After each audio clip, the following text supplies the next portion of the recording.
Magandang araw mga ka-avatar. Nagbabalik ang inyong lingkod, Noli Tiangco, para muling maghatid ng mga imposibleng headlines. Simulan na natin mga ka-avatar.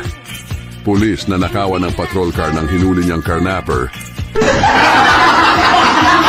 Doktor nagpagamot sa albularyo matapos uminom ng maling gamot.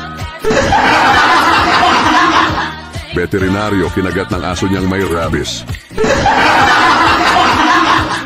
Anak ng isang kidnapper dinukot. Piloto tiklo sa overspeeding dahil pinalipad ang kanyang kotse. Singer na ginawang testigo ayaw kumanta. Nagtitinda ng yelo na heat stroke. Nagtuturo ng anger management na gamot. Black belter na nahuli ng kanyang misis, bugbog sarado. Tattoo artist, inireklamo ng kliyente dahil sa dami ng wrong spelling.